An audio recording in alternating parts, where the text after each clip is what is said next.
សៀ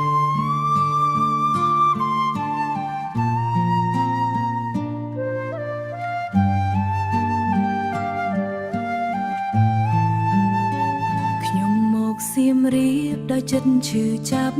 ទុកស្នេហ៍ខ្ញុំនៅក្រោយបេះដូងគិតថាមានប្តីជាទីពឹងមួយតែស្នេហ៍នោះគ្រាន់តែស្រមកដឹងថានោះគ្រាន់តែស្រមក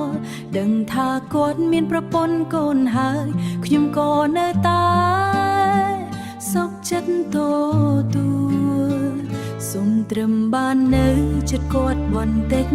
គិតថាស្នេហ៍ឲ្យคล้ายជាពិតតែថ្ងៃកន្លងទៅមិនដោយសបិនគាត់មិនដែលមកមើលថែខ្ញុំឡើយទុកខ្ញុំឲ្យឈឺចាំម្នាក់ឯងស្នេហ៍ខ្ញុំคล้ายជាទឹកភ្នែករៀងរាល់ថ្ងៃចង់នៅចិនប្តីនៅខេត្តសៀមរាបទោះជាប្រពន្ធចង់ខ្ញុំក៏ព្រមតទួលតែហេតុអ្វីស្នេហ៍គ្មានដំឡៃគាត់មិនដែលមើលថែខ្ញុំសោះឡើយខ្ញុំធ្វើការលំបាកចិញ្ចឹមកូនម្នាក់ឯងជីវិតលំបាកតែគាត់មិនដឹងស្នេហ៍ដែលខ្ញុំជូនក្រោយនៅសល់តែការឈឺចាប់ថ្ងៃរាថ្ងៃលិចខ្ញុំខំធ្វើការដើម្បីគ្រួសារនិងកូនស្រឡាញ់ចុងក្រោយនៅសល់តែការឈឺចាប់នៅរាឈឺលឹបដៃទៅកាប់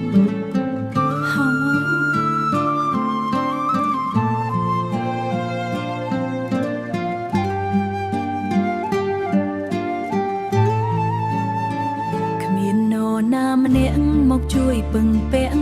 មានតែខ្លួនឯងតស៊ូជីវិតបើអាចត្រឡប់ទៅថ្ងៃដើមវិញខ្ញុំនឹងមិនជ្រើផ្លូវ